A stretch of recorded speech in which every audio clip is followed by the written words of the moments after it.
Today I'm with Mack here in Orem, Utah. She is the art studio director at Circa. Mack, it is nice to meet you again. Yes, absolutely. Happy to have you back. Thank you.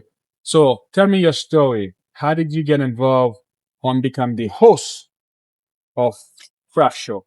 Yeah, so I started working for Sierra as just a pottery teacher. I just taught one class a week. And 4 years ago, I actually attended this market as a vendor and I sold my pottery here. And then not too long after, I got asked to take over as art studios director. And this is now my third time running this market. Wow, fascinating. This market is easy. I remember we came to it 3 years ago. Mm-hmm. Man, there was a snowstorm Mm-hmm. and it was wild. I remember. Yep. Yeah, I remember the year. so I feel like there's a lot of vendors. There's class going on inside the building right now. There's a lot of kids running around. Mm-hmm. How do you do this, Mark? Well, I mean, we kind of plan it this way on purpose. So we schedule this market on one of our busiest weekends of the year so that we can bring as many people as possible. But luckily, I have a lot of other people on my team who help me manage and run everything. So I would say it's a team effort that makes it all come together. So that is great. I think having a team is critical.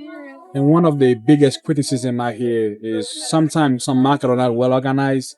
You show up, you don't know where your tech canopy need to be, you don't know where the restroom is, there's no restroom. Mm-hmm. It can get very chaotic. Mm-hmm. And one thing I love about this market is the amount of communication you guys send out, email after email after email, letting the vendors know what is the plan. Mm-hmm. So if you read the email as a vendor, there should be no confusion. Yeah. Well, thanks. I appreciate that. I do love a wordy email out to people. So, yeah.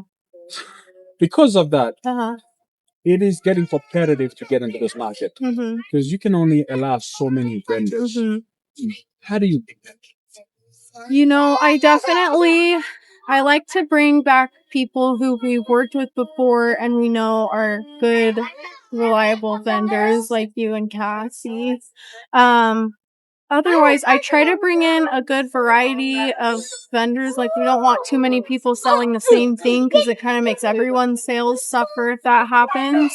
And then this market is geared towards handmade stuff. So that's our main focus. So vendors who apply with anything that's like, shipped from China, we turn them away in favor of people who make their goods. We don't accept Timo here. Yeah. Yep, exactly. Um, I think it's worth it. I think some vendors are so eager to host a market, they forget to realize at the end of the day, if your vendors are not selling, um, they're not coming back Mm-hmm. and they're not gonna refer people. Mm-hmm. And I feel like this market, there's probably a wait list. Mm. In the 2 years from now, Yeah. if you want to get in, there'll be a wait list. Yeah. Because there'll be so many vendors who trying to get in. Yeah, definitely.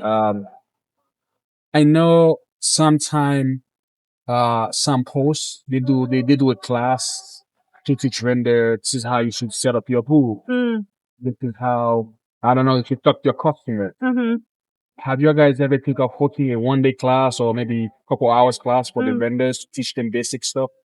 Yeah, I could definitely consider doing something like that. Even just like a quick Zoom meeting could be helpful. I instead have kind of just been like, let me know if you have specific questions. And sometimes I do answer those kinds of questions from people about how to make sales and all that stuff. But yeah, we could totally do something like that. Yeah, I think it could be a good idea. Yeah. I mean, not every vendor might need it. Yeah, totally. Yeah, some people are pretty experienced. Yeah, some like people are you guys. experienced, some Yeah. people, they just are not into it. Mhm. They're like, just a one-time thing. I don't really want it. Yeah, totally. I know during the holiday season, Mhm. some market they do a youth section for the little kids to sell the items. Yeah. What is your guys' take on that? And is that something you might do in the future? Oh, I'd totally be open to that. Yeah, Sierra's really big about bringing youth into the arts. So I would love to bring youth vendors in. I've never yet had any younger people apply, but I'd be happy to bring in kids into this market. I think it'd be great and great for the kids too. Yeah. Yeah. Speaking of great for the kids, Sierra, can you tell us the story of Sierra? What is the purpose of that organization here and all? Yeah, so we've been here a long time. I believe this December is 92 years. We're just trying to bring art to the community in accessible ways. So a lot of that is through our theater, and that's how a lot of people know us. But we do also have our art studios going, which is great. We have a dance program, we have voice lessons. So we're just trying to make the arts accessible, and we're trying to bring community feeling in our classes too. You guys, I think when I think of Sierra, I just think of the theater. I didn't know there was a art studio. Yeah. Yeah, and that's part of what I'm trying to do as art studios director is to kind of help bring visibility to us. So like at this market, our potters actually have a booth here and they're selling their works here. We do a couple outdoor events during the summer, where people can try out different, classes that we offer out in the park so they can kind of get a taste of it. But yeah, we're working on growing. So we're just as visible as the theater part of the Thera.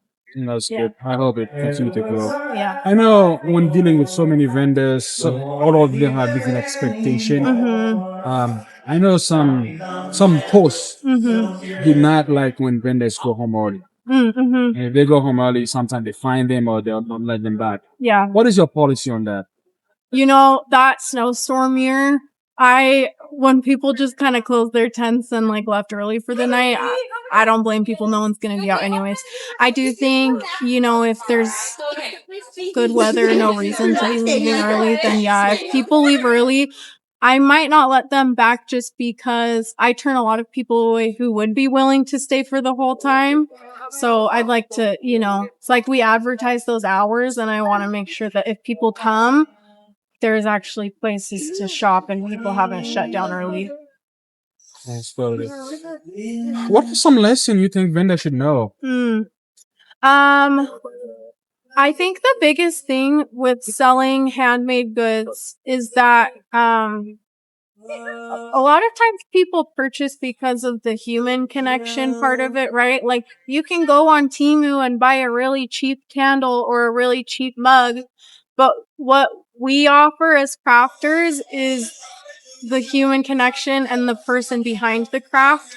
So I think to people looking to sell their works at a market, I would say, make connections with people, let them know like why you love your craft, let them feel that from you. And then that's when people want to support your work and purchase from you.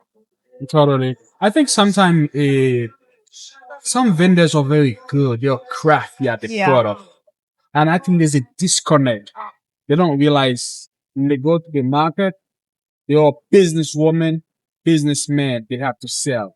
No one cares. It took you 7 hours to make them mug. If you cannot communicate that with them and to sell that product, you're just another statistic. And I think that there's the disconnect happen.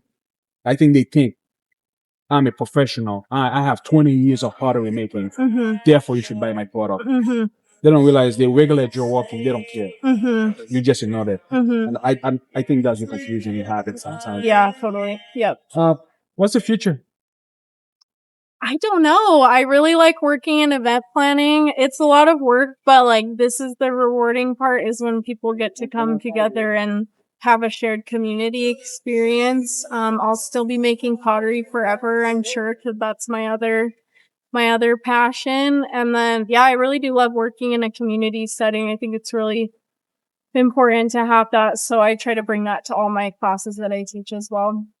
Do you have an Instagram, Facebook? What do you have? Yeah, you can find me at Pottery by Mack, Mack. Perfect. Yeah. Mack, it was nice to meet you again. Yeah, thank It's you. a shot. Yeah.